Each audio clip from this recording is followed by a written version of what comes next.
노이철 베드로 신부입니다. 참 예수님, 전에 본당에 있을 때 예비신자 교리반에서 처음 성당에 오신 분들에게 성당에 오게 된 입교 동기를 이렇게 물어봤습니다. 그런 많은 예비신자들이 하는 얘기는 성당에 오게 된 이유는 마음의 평화를 얻기 위해서, 또는 성당에 와서 열심히 기도하면 하느님께서 자기 기도를 들어주신다는 것에 대한 확신 때문에, 또는 그래도 현대인이기 때문에 종교를 하나 정도는 갖고 있어야 되지 않나 하면서, 그래도 그 중에 천주교가 좋은 이미지를 갖고 있기 때문에 천주교에 나오게 됐다, 이런 얘기들을 하십니다. 그래서 예비신자들이 성당에 올 때는 많은 기대감을 갖고 오겠죠. 그래서 성당에 와서 예수님께 기도하면 현세 생활을 풍요롭게 하고 불편함 없이 잘 영위할 수 있을 거라는 그런 기대감들이 있을 거라고 생각이 듭니다. 그런데 실제로 신자가 돼서 자기가 원하는 원의들, 욕망들이 예수님을 통해서 이루어지고 있는가를 생각해 보면 많은 사람들이 생각하는 것과는 다른 결과들이 나오는 경우가 많이 있습니다.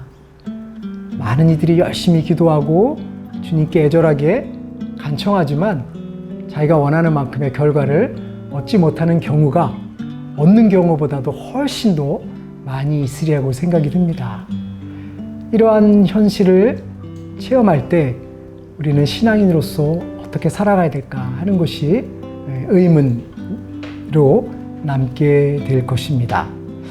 오늘 복음에서도 예수님은 당신을 따르기 위해서는 자기 부모와 형제, 친척, 심지어는 자기 목숨마저도 미워하지 않으면 제자가 될 수 없다라고 말씀하십니다. 그러면서 자기를 따르기 위해서는 자기 십자가를 짊어지고 따라야 된다라는 말씀을 하십니다. 이러한 예수의 말씀을 듣는 순간 우리는 낙담하기 쉽습니다. 아니, 예수님을 따르는 것이 이렇게 어렵고 고통스러운 일이라면 차라리 예수님을 따르지 않는 것이 더 좋은 것이 아닌가 하는 생각을 갖게 마련입니다.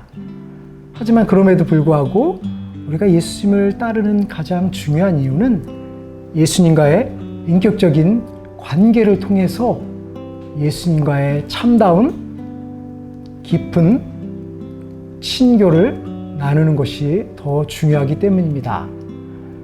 어찌 보면 예수님을 따라하면서 신앙인으로 살아가는 것은 예수님을 믿지 않는 사람들과는 달리 고통스럽고 어려울 수 있습니다. 예를 들어서 신앙을 갖고 있지 않는 사람은 자기가 원하는 대로 인생을 살아갈 수 있지만 우리는 예수님을 따르기 때문에 예수님께서 요청하는 여러 가지 원칙들, 계명들을 준수해야 됩니다.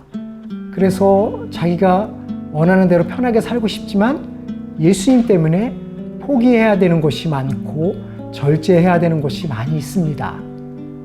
하지만 그럼에도 불구하고 우리는 예수님을 따르는 삶에 있어서의 풍요로움을 새롭게 발견할 수 있을 것입니다. 예수님을 따르는 것이 때로는 어렵지만 예수님을 통해서 우리는 예수님을 모르는 사람들이 체험할 수 없는 놀라운 신비를 발견하게 되는 것입니다. 마치 부모님들이 자식을 키우는 과정이 어렵고 힘들지만 그 어렵고 힘든 과정을 통해서 자식과의 깊은 친교를 느낄 수 있고 자식과 하나 될 수 있고 자식의 삶을 인도할 수 있다는 그런 뿌듯함을 느끼는 것과 마찬가지로 우리들이 예수님을 따르는 과정은 어렵지만 그 어려움을 통해서 예수님께서 나를 인도해 주시고 내가 절망에 빠질 때 희망을 주시고 내가 힘든 과정에 헤매일 때 새로운 길을, 용기의 길을 주신다는 것을 체험할 때 우리는 예수님을 믿는다는 것이 얼마나 복된 일인가 하는 것을 체험할 수 있을 것입니다. 그러므로 예수님을 믿는 과정은 결코 쉬운 것은 아니지만 예수님을 믿음으로 인해서 우리는 더 깊은 인생의 맛을 체험하게 될 수 있을 것입니다. 예수님을 믿고 따르는 삶에는 분명 어려움이 있을 수도 있습니다. 하지만 그 어려움이 어려움으로 끝나는 것이 아니라 어려움 속에 숨겨져 있는 부활을 발견할 수 있고 어려움 속에서도 절망하지 않는 희망을 발견할 수 있기 때문에 우리는 예수님과 더불어 살아가는 삶이 얼마나 풍요로운 것인가 하는 것을 체험할 수 있을 것입니다.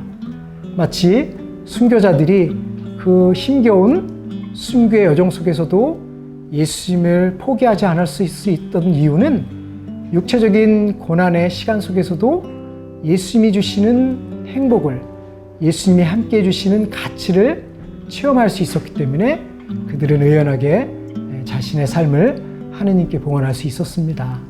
그래서 우리가 예수님을 따르는데 많은 십자가와 고난의 시간이 있지만 그 십자가 속에 숨겨져 있는 부활을 발견하면서 우리의 삶을 예수님과 함께 나눌 수 있었으면 좋겠습니다. 감사합니다.